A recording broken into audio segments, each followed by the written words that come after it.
Para disfrutar de esta y otras producciones, síguenos en todas las plataformas de Futuro San Luis.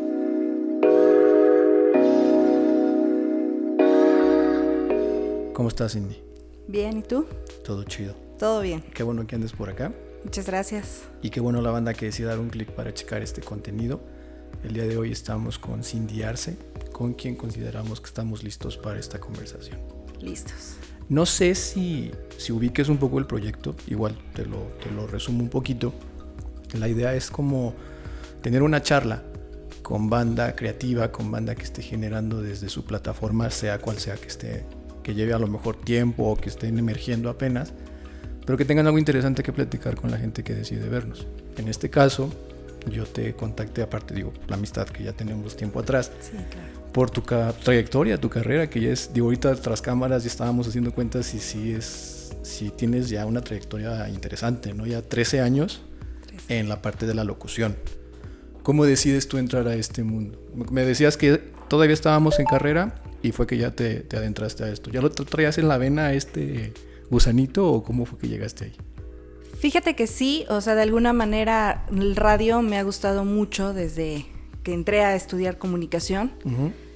Lo decíamos, estábamos en el último año de la carrera, 2009, y precisamente se da la entrada casual, de alguna manera una invitación de alguna familia, de un familiar, y me dice, bueno, pues ¿sabes qué? Vente a hacer radio, vamos a hacer, está emergiendo un proyecto de noticiero. Okay. Era un noticiero en La Caliente. Uh-huh. Obviamente pues era una estación de radio, es una estación de radio totalmente grupera, totalmente de otro concepto, que a lo mejor no tenía nada que ver con noticias, uh-huh, pero tenían este proyecto de noticiero.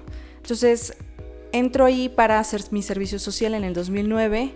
Me acuerdo que el proyecto tenía apenas un mes y medio al aire.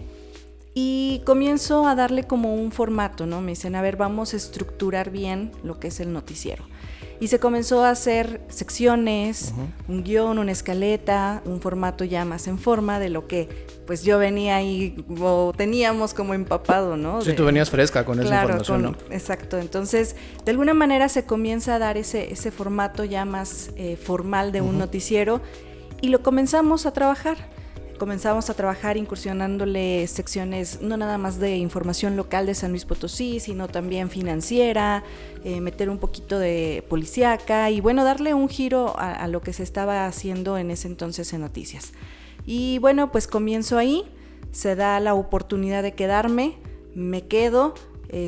Mi compañero en ese entonces, Diego, se va, sale a otro proyecto personal y me quedo al frente del noticiero. ¿Tú desde que te incorporaste estuviste ya en el micrófono o entraba nada más en producción? Entraba primero en producción, uh-huh, después entré haciendo cápsulas. Okay.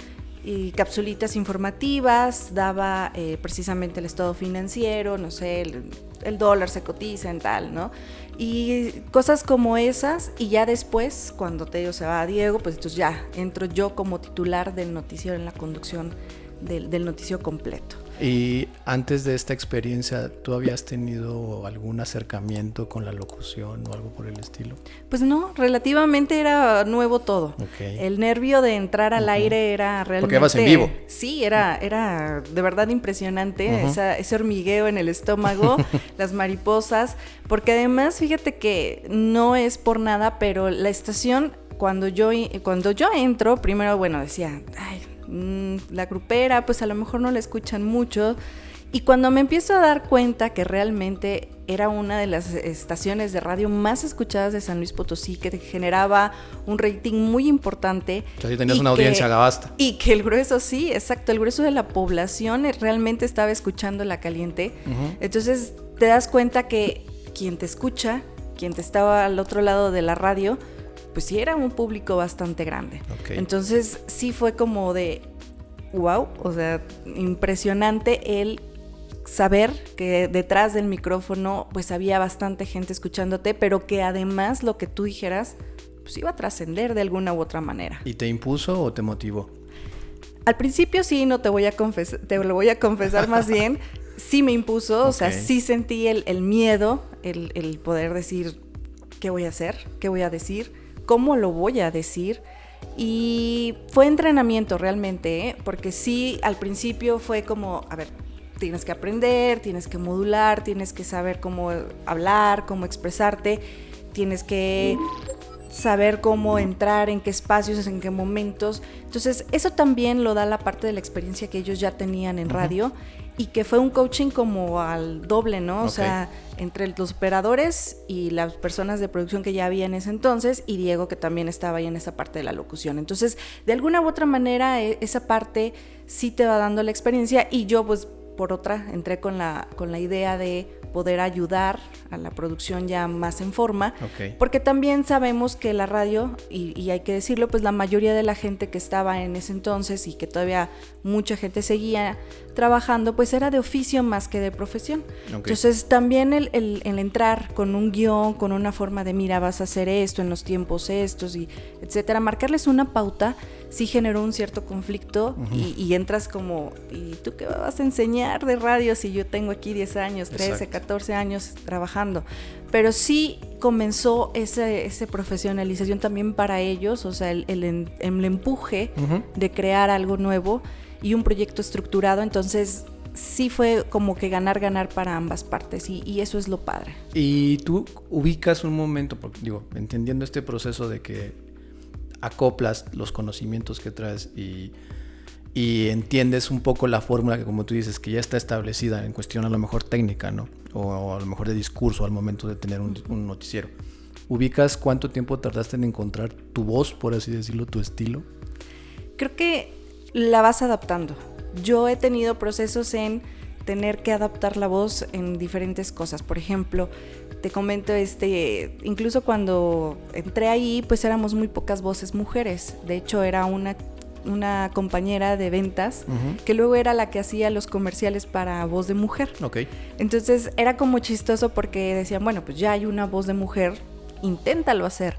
Y el primer comercial, me acuerdo que intenté hacer, fue de un motel. Entonces, imagínate un tema trasladar sí, trasladar tu voz como seria en el ámbito de dar noticias y todo a un concepto diferente, sexy, sensual, de invitar a la gente a visitar el motel. Pues entonces era como gracioso y fue como que la primera vez que me enfrento como a decir, a ver, tienes que aprender a cambiar tu voz, ¿no? A modular diferente, a tratar de el concepto tenerlo en la mente como para poder entonces proyectar lo que quieres decir. Entonces sí, esa parte fue muy interesante y ya cuando realmente siento que voy trascendiendo en tratar de tener una voz ya más profesional, por así decirlo. O tu estilo, ¿no? Más bien. Sí, exacto, en ponerle ahí un estilo personal. Pues yo creo que ya fue como a los 3, 4 años de haber estado trabajando. O sea, sí te lleva un proceso, para mí ha sido diferente y ya ahorita todo el mundo dice, ya identifico tu voz, o sea, ya escucho tu voz y ya sé que eres tú. Y ya incluso me han invitado a campañas de algún otro lado y ya dicen, tú estás participando en esto. Y yo, sí. Entonces ya comienzan a importar, o sea, sí, a tener esa señal de que soy yo, ¿no? Y eso es lo padre. En la parte técnica de que te decían, yo llevo más años que tú, yo he estado aquí antes de que tú y posiblemente esté después de que tú te vayas, ¿no? ¿Te enfrentaste a algo más como mujer? ¿Te enfrentaste? Digo, ahorita que decías, eran muy pocas voces. Yo no consumo tanto radio, la verdad, soy honesto. Pero yo creo que, a riesgo de equivocarme, consideraría que en San Luis hay un número de locutoras mujeres más grande que la de hombres, ¿o me equivoco? Fíjate que a lo mejor sí, pero estaban más en los ámbitos de radiodifusoras pop. Y nosotros éramos un ambiente grupero. En el ambiente grupero es totalmente más masculino, locutores, voces gruesas, exacto. Y entonces nosotros éramos incluso menos trabajadoras mujeres. Era curioso, pero pues sí, hasta el intendente era, que luego de repente encasillamos ese tipo de trabajos para mujeres, era hombre. Entonces son aspectos en los que te das cuenta que a lo mejor entras a un mundo en donde pues sí era más de hombres que de mujeres, pero también la seriedad que te daba el noticiero, entonces hacía como una interacción un poquito a lo mejor limitada de, bueno, nosotros somos una parte seria, ustedes son la parte de locución. Como que se abría ese paréntesis, ¿no? Y ahí podían entrar en este caso la voz femenina. Así es, pero además sí fue, aparte de enfrentarme a esa parte de que no había voces femeninas, la otra cosa curiosa que se da es el ambiente, ¿eh? O sea, sí era un ambiente en donde estaba el propicio de los hombres, el relajo, sí. el albur, uh-huh, y todo eso. Y entonces yo también de repente escuchaba que entre ellos se llevaban fuerte, el albur, uh-huh, como tal. Exacto. Y entonces sí me sacaba como que un poquito de onda. Aparte tenía 19 años, 20 años cuando estaba empezando ahí. Entonces sí, de repente yo sentía, ¿de qué hablan, no? Okay. ¿De qué están diciendo? Y ya después es chistoso porque comienzas a entrar al juego también. Okay. Y estaba padre, digo, al final aprendí a llevarme muy bien con mis compañeros. A la fecha somos grandes amigos y precisamente se da ahora qué vamos a hacer, el cómo nos hablamos y la interacción se da muy de camarería, muy de cuates, uh-huh, y eso está padre también. Qué chido. Oye, y en esta función del noticiero, ¿tú entrabas solamente a la parte de presentar las notas o tú ya ejercías por así decirlo, una parte de periodismo? También ejercimos la parte de periodismo de ir a reportear a, uh-huh, la calle, de sacar tu grabadora. No eran las grabadoras de cassette todavía, esas ya no me tocaron, okay, ya me tocaron de las digitales, pero sí, o sea, me tocó la parte de ir a reportear, a conocer. Era una parte difícil, también esa fue una gran experiencia. Me tocaron los últimos meses del sexenio de Marcelo de los Santos, por ejemplo. Okay. Entonces entré y precisamente era como complicado porque al final pues no estaba tan empapada de los temas políticos. Y entonces ir a entrevistar a los funcionarios fue un reto para mí, significó un reto. Pero bueno, te vas encontrando con reporteros que también estaba padre la interacción, que te abrieron las puertas, de alguna manera hubo compañerismo, en algunos sentidos también había envidias, había de como todo. En todos lados, ¿no? Y no pasaba que de repente llegabas a la entrevista y era como de, vamos a hacerle la novatada, y entonces quitaban las cámaras, las grabadoras y decían, bueno, muchísimas gracias, funcionario, que no sé qué. Y yo apenas iba a empezar a grabar, entonces era como que, híjole, ¿y ahora qué? O sea, ya acabó la entrevista y yo no tengo nada. Entonces, de repente sí le aplicaba de, oiga, no sea malo, repítame todo lo que le digo a mis compañeros, ¿no? Entonces, es una parte, digámoslo ahorita, risible, pero bueno. Sí, en su momento supongo que no fue tan agradable. Exactamente, te enfrentas a decir, híjole, qué mala onda. Pero bueno, creo que son los retos, es parte de, te decía, como que de la novatada, uh-huh, pero también hubo gente que al final, y que les agradezco ahorita todavía muchísimo de lo que soy, de la experiencia que he tenido, ¿no? Es esa parte de compañerismo, de no te preocupes, mira, este es el funcionario tal, él es el secretario de tal. O sea, te iban dando esa pauta y entonces tú ya ibas aprendiendo, ¿no? A conocer, a detectar los temas de interés y sobre todo las preguntas claves para sí, una... pues como le dicen, no son tablas, al final de cuentas. Es sí. Esa, que me imagino que también el hecho de cuando ya fuiste al campo, fuiste a obtener la nota, también influyó positivamente en cómo las presentabas ya en el noticiero, ¿no? Me imagino que te daba mucha más seguridad sobre tener el conocimiento del tema. Claro. Incluso a lo mejor en esa misma, como tú dices, esa búsqueda de que siempre estás modificando, siempre está evolucionando tu estilo, también aportaba, supongo, algo. Tener ese conocimiento de calle y ese conocimiento de causa, ¿no? Sí, claro, el tener de primera mano la información siempre te genera tener confianza, porque hasta para leer, pues hay que saber lo que estás leyendo. Uh-huh. Y entonces cuando lees una nota que está redactada por ti, una nota que sabes cuál es el objetivo principal, el qué vas a detonar, el qué quieres destacar, pues claro que te genera esa confianza. Y además editaba los audios también, o sea, también me tocaba la parte de edición de los audios que íbamos a presentar en el noticiero. Entonces, de esa manera ya sabías cómo estaba estructurada la nota y claro, te daba la confianza, la seguridad que cuando estabas al aire, pues incluso la puedes comentar, la puedes profundizar, puedes hablar más del tema y te genera la confianza de tener un conocimiento exacto. Oye, y de las personalidades, ¿qué fuente es la que se cubre o la que tú cubrías? ¿Solamente cubrías política? Sí, era toda la parte política, pero pues era todas las fuentes. Con nosotros en ese entonces, bueno, todavía lo divides en la fuente de salud, la fuente educativa, la fuente de IP, que es la iniciativa privada, fuente de gobierno principal, que son los funcionarios de gabinete, etcétera. Entonces, como éramos nada más Diego y yo en el noticiero, pues entonces teníamos que dividirnos para todas las fuentes. Entonces era lo que vieras en la calle de funcionarios, pues agárralos. O sea, no había una limitante. Y también me tocaba la parte cultural, a veces también me iba al ámbito de cultura, de los artistas, de los festivales. Incluso, bueno, ya cuando también en la radio, que en La Caliente teníamos cada año un festival que se llamaba Viva la Radio. Entonces también venían artistas importantes en el ámbito grupero, no sé, la banda MS, La Arrolladora y importantes bandas, pues también me tocaba entrarle al otro aspecto de entrevistarlos, de tenerlos para darle la atención a los medios de espectáculos que iban a entrevistarlos. Y entonces de esa parte también jugué mucho con ello. Y bueno, pues entrevistar a una infinidad de artistas también. Y de estas figuras políticas, públicas, artísticas, ¿a quién recuerdas que te haya generado así como más, que lo tengas presente no, este día literal, o me fue súper chido, o literal no sé qué estaba haciendo yo ahí? Una invitación que nos hicieron a los reporteros de entrevistar al gobernador.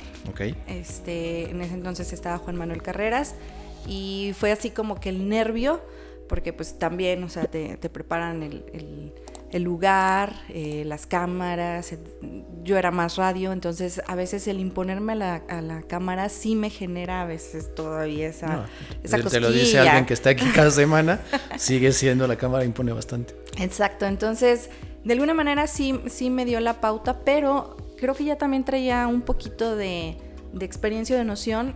Habíamos entrevistado, aunque fuera banquetera, pero habíamos entrevistado al candidato en ese entonces, Enrique Peña Nieto, que incluso tengo una foto, me encanta esa foto, y no porque salga bien, sino por la forma en que está estructurada la foto. Nos toca precisamente que él se baja por ahí, por Plaza del Carmen, viene con la gaviota, su ex esposa, ¿no? Y pues obviamente toda la gente, hombres divididos queriéndose tomar la foto con la gaviota, mujeres divididas queriéndose tomar la foto con Enrique Peña Nieto.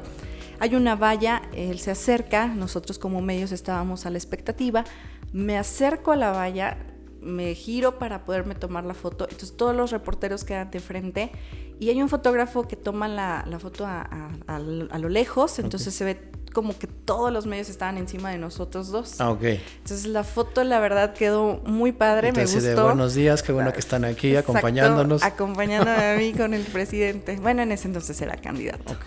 Entonces, como él, me tocó entrevistar también a Humberto Moreira, me tocó entrevistar a Santiago Krill, me han tocado entrevistar así personajes y por los gobernadores, los funcionarios y bueno, también te decía de los medios de espectáculos, pues también. Supongo que te tocó alguien de quien eras fan, ¿no? Sí, de la banda MS. ¿Y cómo fue esa experiencia? Pues la foto, el poder tenerlos de frente. Había aparte nervios, estaba en el boom. Sí. Había nervios. Sí. ¿Cómo trabajaste esos nervios? Bueno, pues la risa. Siempre creo que mi forma de expresar cuando estoy contenta o nerviosa siempre ha sido la risa. Entonces siempre estoy sonriendo, siempre estoy tratando así como que hola.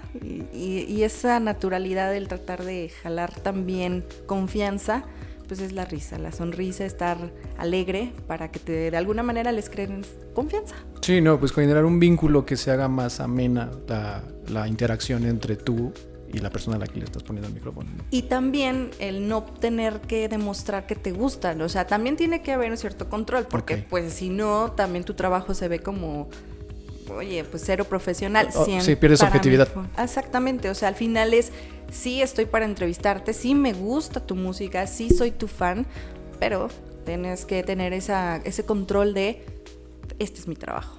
Oye, ya 13 años dijimos, ¿verdad? 13. ¿Visualizabas estar en donde estás en esta profesión o no? Fíjate que no.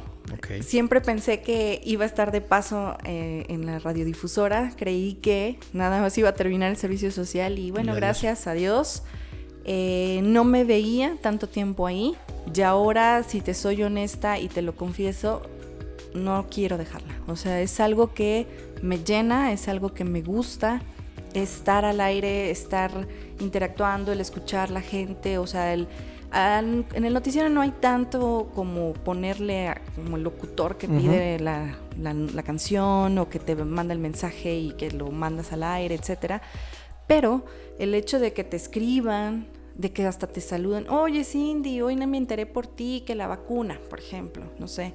Entonces son cosas que te llenan, te satisfacen. Tenemos una línea directa también de WhatsApp con los radioescuchas, y el estar escuchando a veces esos mensajes o el leerlos te genera esa empatía, te genera el que te identifiquen, te lo decía, y entonces sí te da gusto, ¿no?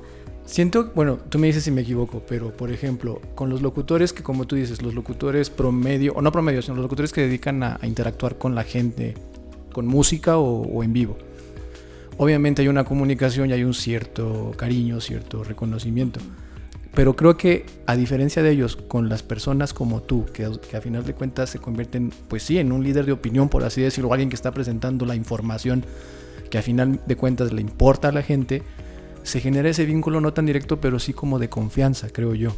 Como que te dicen, siento que le creo, le escucho, como tú dices, oye, no me enteré de esto por ti, pero estoy aquí al pendiente de lo que tú me estás ofreciendo, y te brindan ese vínculo de confianza que creo que también es súper importante, ¿no? Lo dices muy bien, credibilidad. O sea, de verdad eso es fundamental, porque sí hay gente que lo ha dicho así, es que si no lo escuché contigo, ¿es verdad? Y me lo preguntan, o sea, y te lo llegan a preguntar. Entonces esa es la parte de qué bien, o sea, qué bien que sí, a lo mejor nosotros se nos pasó esta información o no la mencionamos o no la alcanzó a escuchar el radioescucha. Entonces, qué bueno que ellos mismos se acerquen y te pregunten, ¿es verdad que va a pasar esto? ¿Es verdad que esto será así? Entonces, eso, la credibilidad te da un estatus. Sí, que te ponen ya como un referente. Exactamente. ¿No? Y también creo, alguna vez escuché a alguien que decían que la parte del medio, de los medios masivos que todavía siguen vivos, a pesar de que el internet venga con todo, dicen que la parte de la radio sigue siendo la más artesanal, la más como romántica, por así decirlo, ¿no? Tú decías, sí, a lo mejor yo todavía no estoy acostumbrado a las cámaras, pero también el micrófono impone demasiado. Y creo que también es el hecho de que les suena muy simbólico, pero el hecho de que lo tengas tan cercano, siento que se hace en un reflejo también de cercanía con la persona que te está escuchando, ¿no?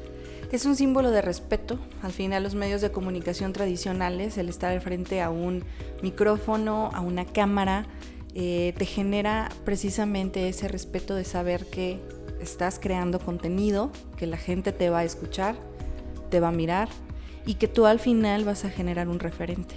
Entonces, sí, creo que los medios tradicionales juegan un papel importante, pero al trasladarlos también a lo nuevo, al internet, a todos estos medios de comunicación que se están generando desde podcast, de Spotify, de todos los lugares que se pueden reproducir nuestros contenidos, fíjate que eso también te genera cierta apertura a que te escuchen en otros lugares. Exacto. Y precisamente, por ejemplo, nosotros dentro de La Caliente, que se transmite en internet, luego llegan mensajes también de nuestra gente que está en Estados Unidos, nuestros migrantes, y me dicen, oye, escuché esto, quiero avisarle a mi esposa que va a pasar esta feria de los pasaportes, ¿no? Uh-huh.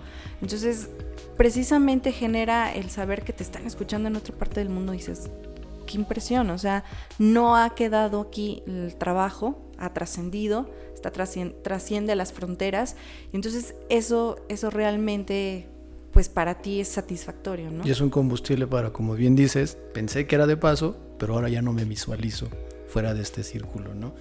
Si pudieras darle un mensaje, digo, ahorita que estamos en época de que van a comenzar muchos nuevos profesionistas enfocados en medios de comunicación, producción o radio, televisión, ¿qué le podrías decir a esa banda que en estos meses ya entró a la universidad y así como tú hace 13, 14 años no tenías realmente idea de que podías tener este potencial en este medio? ¿Qué les podrías decir? Que no dejemos de aprender.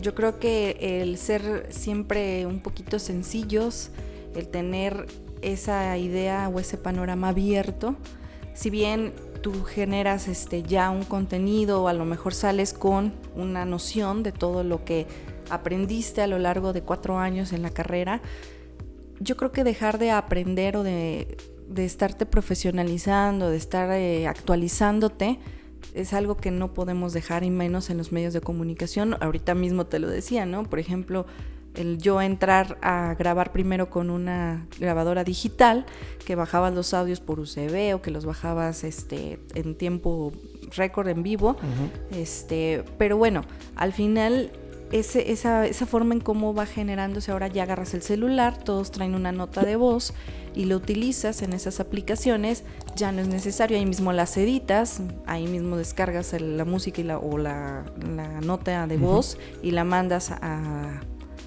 directo a producción. Entonces ya no necesita también tanto como antes, que nosotros hacíamos la edición en el Adobe y todo eso.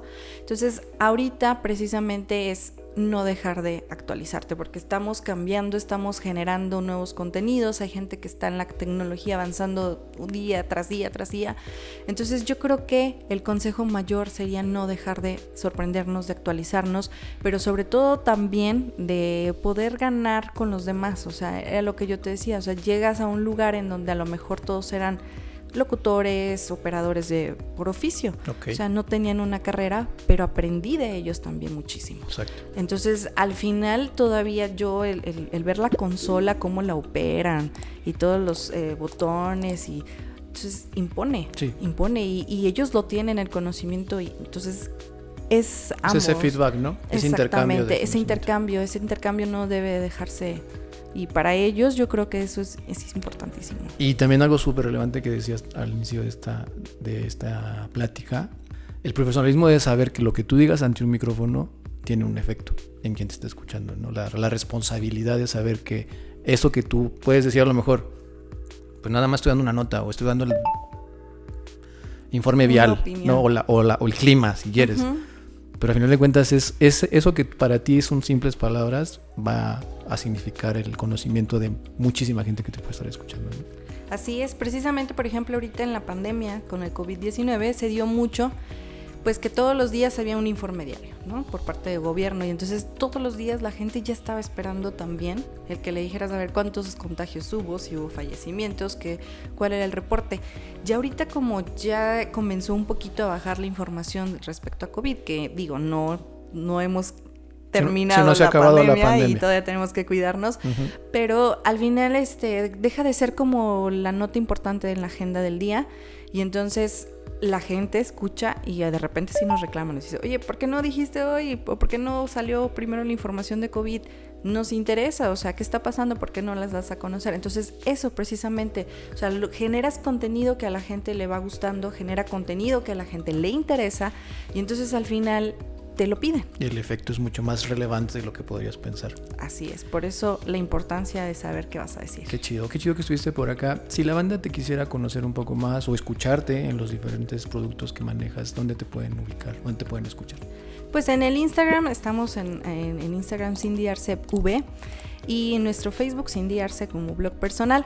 Pero bueno, pues los contenidos en La Caliente, estamos en noticiero de lunes a viernes de 2:30 a 3 de la tarde. A las 2 de la tarde primero hay una fase nacional, o sea, un noticiero nacional donde nos enlazamos de diferentes estados de la República, y bueno, pues ahí damos el reporte de San Luis, y luego ya se queda la media hora local, en donde estamos conduciendo la media hora pues con toda la información de San Luis Potosí, de lunes a viernes, 2:30 de la tarde, en La Caliente 97.7. Pues ahí tienen, banda, si quieren estar enterados de primera mano, una colega, y la verdad es que digo, si me remonto al tiempo yo también atrás, creo que de mis inicios, posiblemente por quien yo empecé a generar contenido en medios de comunicación, fue aquí por esta señorita.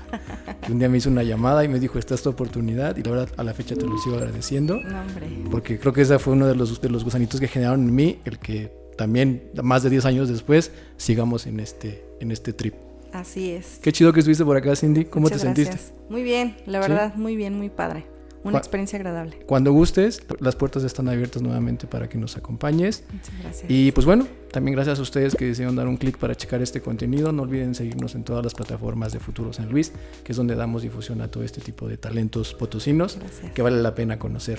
Y pues sin nada más que decir, nos vemos la que sigue.